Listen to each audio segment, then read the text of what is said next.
The train roared into the station, metal screeching against metal, and the crowd surged forward like a river no one could stop. She pressed herself against the cold steel wall, arms wrapped tight around the small suitcase she hadn't wanted to bring but couldn't leave behind.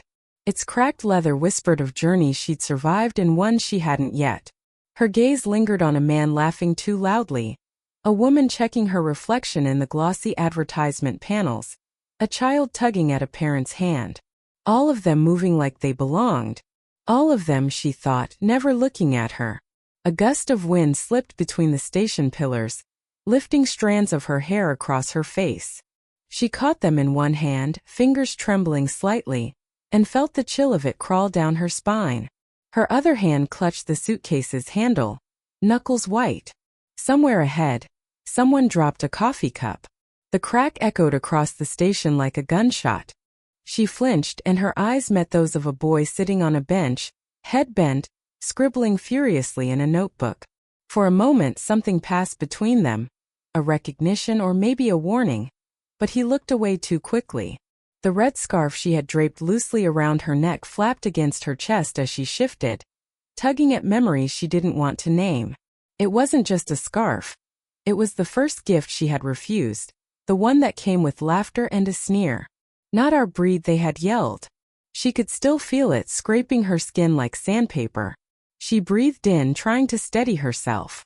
Her eyes followed a mother and daughter disappearing down the escalator, and for a heartbeat she imagined it could be her, vanishing unnoticed. And maybe, just maybe, that was the plan she hadn't yet admitted to herself. The station lights flickered above, brief shadows cutting across faces. She felt her stomach twist, her hands shaking despite the tight grip on the suitcase. One day, she whispered inside her head, almost like a promise, almost like a threat. Somewhere behind the roar of the arriving train, she thought she heard someone murmur her name. Or maybe it was just the wind. Her eyes darted to the display board above, digits shifting in a blur, 100 possibilities stretching before her. Somewhere in the crowd, a decision waited, and she knew she was on the edge of it, but the shape of what was coming remained hidden. The train's whistle screamed, and she tightened her grip on the suitcase again. Breath caught, heart caught, and the world kept moving, and she stayed just long enough to feel it all, ready but not ready and utterly unseen. She didn't move as the crowd thinned, just let her weight press against the cold steel of the station wall. The red scarf felt heavier now, its edges fraying where she had tugged at it in frustration countless times. She thought of her father, long gone, and the words he had said once years ago, as she struggled to zip a smaller, battered suitcase in their tiny kitchen. Carry your own weight, even if the world tells you it's too heavy. She hadn't understood then. Now the words pressed against her ribs like a warning she could feel in her bones. The suitcase at her side was more than leather and stitches. It was every rejection, every sneer, every not our breed that had scarred her. She had walked home from school with its handle scraping against cracked sidewalks, each step a silent argument with the world that refused to see her worth. She remembered a younger version of herself sitting in the rain, the suitcase beside her, watching the neighbors laugh as their children ran through puddles. She had tried not to cry. Now she watched again. Mothers hugging children, friends spinning around in laughter, lovers clinging to each other. Her heart throbbed with a quiet ache as the train pulled away, the doors closing with a hiss that sounded almost like finality.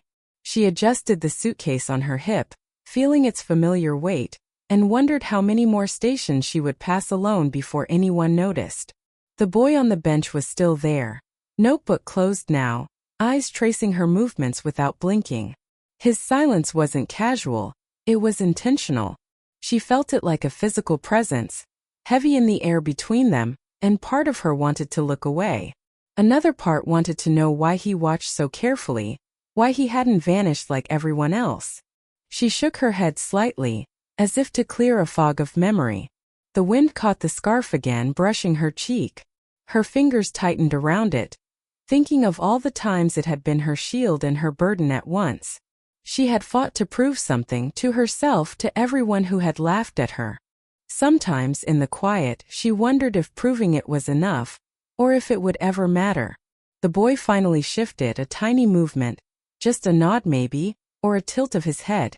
She thought she saw a flicker of a smile, but the moment passed before she could confirm it. She stopped in the middle of the platform, suitcase planted firmly at her side, heart pounding in her throat. The train's whistle echoed again, louder this time, as if daring her to step forward. Her fingers trembled over the handle, her eyes searching the crowd, the lights, the impossible spaces between people. Then, as the doors began to hiss closed again, she hesitated. Breath caught. Something unspoken hovered between her and the world. And for the first time she felt the weight of all the waiting, of all the steps she hadn't yet taken, pressing her to decide. The sky had darkened suddenly, clouds crawling across the station ceiling like shadows in motion.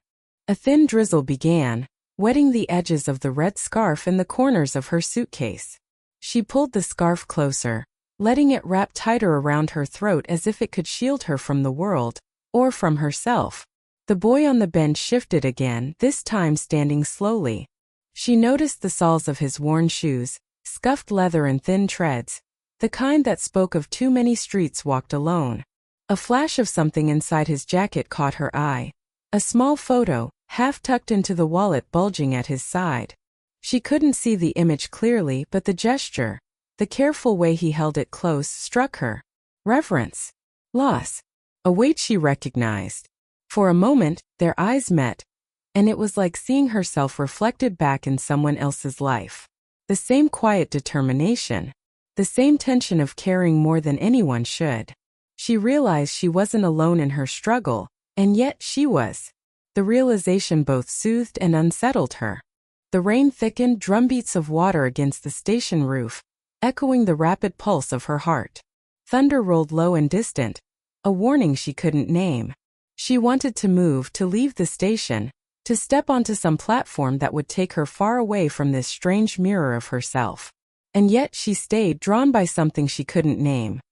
Fate, curiosity, or perhaps a silent manipulation. He didn't speak. He didn't need to. Every subtle motion, the tilt of his head, the careful way he avoided puddles, conveyed a story richer than words. She could feel the miles in his bones, the same miles she had counted herself, the same nights spent gripping a suitcase as if it were a lifeline. Her hand grazed the handle of her own suitcase, a tether to her past, to every slight and every sneer she had endured. Could she leave it behind? Could she leave herself behind? Or did she need to face this reflection to finally know what she was capable of? The wind picked up, tugging at her scarf again, tangling her hair against her cheek.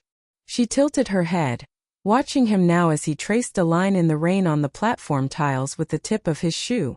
A gesture so small it almost didn't exist, but she felt it deep in her chest. Lightning flashed, illuminating the station in stark white, and she blinked against it. He looked at her then, a single motion, a glance heavy with something unspoken. Was it understanding? A warning? Or a challenge? The train arrived with a roar, doors sliding open, lights flickering across their faces. She stepped forward then stopped. Heart pounding, breath caught. The world waited and so did he. And in that frozen heartbeat, she didn't know if she was meant to move, or if moving at all would break the fragile thread that had tied their stories together. She stepped toward the train, suitcase clutched tightly, rain dripping from the brim of her hood. Every muscle in her body screamed to leave, to vanish into the blur of lights and motion, to become invisible again. But something rooted her to the platform, an invisible thread pulling her back. The boy was still there, leaning against the cold steel railing, the red scarf now wrapped loosely around his wrist. Her heart twisted when she realized it had been the same scarf she had tugged at, shielded herself with, carried through every cold wind and judgmental glance. Now it belonged to him somehow, and in seeing it there she felt both stripped and recognized at once. Some people carry more than just bags. His voice was soft, almost swallowed by the drizzle. They carry silence. The words weren't for her, or maybe they were. She didn't know. Her fingers trembled on the suitcase handle. The rain plastered her hair to her face, and her eyes burned from both wind and uncried tears. She wanted to look away, wanted to run, wanted to believe that the world outside the station would forget her. But then she saw the other passengers. Families hugging, friends laughing, couples holding each other close. And in their eyes, in the subtle stares that caught hers for a fraction of a second, she saw judgment. Not loud, not cruel. Quiet. Like a shadow pressing against her back. And she realized. She had always been carrying the weight of that gaze too. He watched her, not stepping closer, not forcing an interaction, just standing there, the scarf a silent testament. She wanted to ask for it back. She wanted to demand it. She wanted to ignore it entirely. Her breath caught. Her hand brushed the strap of the suitcase. She almost turned, almost let herself walk away, letting the train swallow her anonymity. But then she paused. Something in his stillness, the patience, the quiet acknowledgement of the struggle they both carried, made her stop. Just for a moment she took a long measured look. The drizzle was heavier now, clinging to her scarf, her coat, the edges of the suitcase. A distant train whistle sounded like a question she wasn't ready to answer. "You can't run from all of it," he said softly, eyes not leaving hers. "Some of it follows whether you like it or not." The words settled between them like mist. She swallowed hard, chest tight, and for a heartbeat the world seemed to pause. Background figures passed by, oblivious, yet their sidelong glances, their whispers pressed into her like a cold reminder. Society was always watching, always judging. She wanted to move, to leave, but the weight of the scarf on his wrist, the familiar curve of her suitcase, the silent reflection in his eyes, it held her. Suspended. Waiting. And the station, the rain, the crowd, and the unknown ahead all pressed against her chest, leaving her trembling at the edge of something she couldn't yet name. The train had left, leaving the platform slick and quiet, rain dripping from the edges of the roof. She followed him at a careful distance, each step echoing in the hollow station. Her fingers brushed the red scarf he still held, now seeming heavier than ever, and a memory stabbed at her. A laugh, a sneer. "Not our breed." The words felt different this time. A mirror twisted in the dark. They moved through streets wet with rain, neon signs reflecting off puddles like fractured memories. She hadn't meant to follow, yet every instinct pulled her forward. She hadn't noticed the wallet he had left open for a moment, a photograph falling halfway out, edges curling with age. She glimpsed the face of a small girl, smiling faintly, and realization hit her like ice in her chest. The scarf, the same one she had wrapped around herself for comfort, for defiance, it had belonged to her. His daughter. The world seemed to tilt. Every step she had taken to prove herself, every shove, every insult, it was all shadowed now by something larger, something she hadn't understood. Her grip on the suitcase tightened, leather digging into her palm. She remembered her father's words again. Carry your own weight, even if the world tells you it's too heavy. And now they echoed differently, as if whispered by someone else's voice, by fate itself. A soft chime announced the entrance to a tall glass building. She froze. The logo on the door glinted even through the rain. The very company she had spent months applying to, sending resumes she had convinced herself no one would read. And he was standing at the reception desk, casually checking papers. Obviously in a position she couldn't have imagined. Owner, leader, untouchable. Her chest hammered. She wanted to step back, to vanish into the rain, to return to the streets where no one knew her, where judgment could be ignored.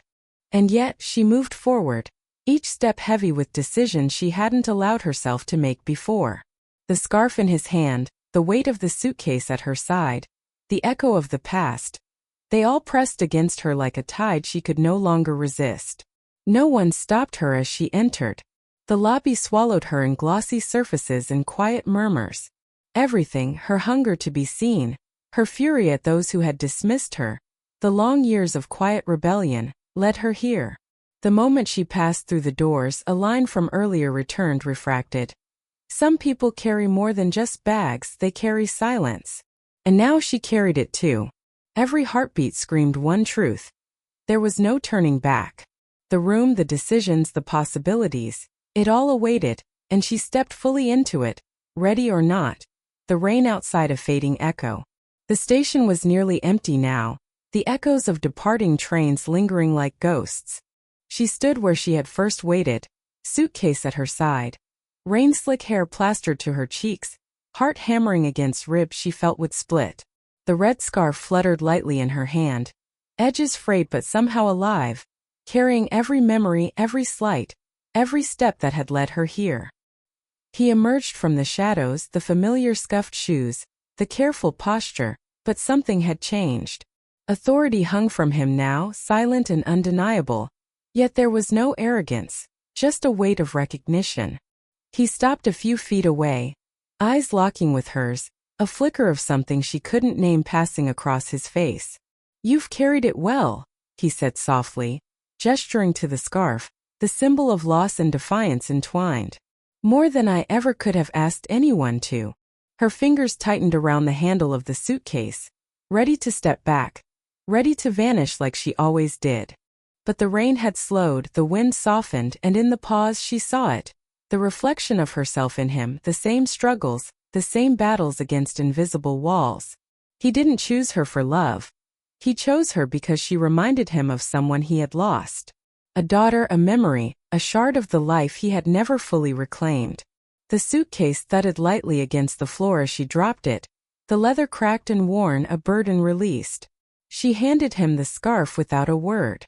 He took it with a reverence that made her chest ache, fingers brushing hers, and she felt the weight lift, almost like forgiveness, almost like letting go of every past slight. The station lights flickered, reflecting in puddles at their feet. She realized that she had arrived not to take, but to give. Not to conquer, but to release. Her hands empty, heart full, she understood the strange, painful grace of sacrifice. "You've changed everything," he murmured, eyes lingering on her as if trying to memorize every tremor of her presence. She smiled faintly, though her lips shook, and turned to leave. The world had not suddenly softened.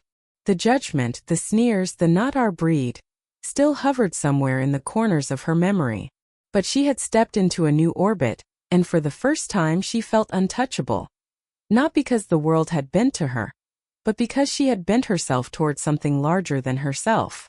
Outside, the wind lifted her hair, carried droplets across her face, and she walked toward the city lights, suitcase gone, scarf gifted, every step echoing the silent promise she had whispered so long ago. She would carry her own weight. And as the station receded behind her, she heard his words again, soft, almost a whisper in the wind. "Not every stranger you help is meant to stay, but some leave you changed forever." She didn't look back. She didn't need to. She walked through the city streets in the soft aftermath of rain. Puddles mirrored the pale glow of streetlights, the wet asphalt reflecting a world that felt at once familiar and impossibly new. Her steps were steady now, suitcase long gone, every stride carrying a quiet strength she hadn't known she possessed. The red scarf rested folded in a drawer back at the small apartment she had rented, edges catching the morning light through a half-open curtain. It was no longer a shield, no longer a burden. It was a memory, a reminder of journeys survived and bridges quietly crossed. Every fiber whispered of resilience, of battles fought in silence, of the unspoken promises she had carried alone. Sometimes, in the quietest moments, she heard a soft echo of his words, faint but certain. Some people carry more than just bags, they carry silence. And she understood now. She carried it too, not as a weight, but as proof that the world could see her without diminishing her. She passed a cafe where children laughed through a window, a young couple holding hands outside, oblivious to the rain clinging to their coats. For a brief moment she felt the old sting, the ache of solitude, but it was tempered by a strange warmth. Recognition, not belonging. That was enough. That, she realized, was what her father had tried to teach her long ago.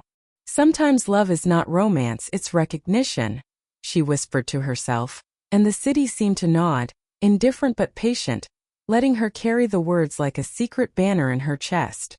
The wind tugged gently at her hair, lifting it from her collar.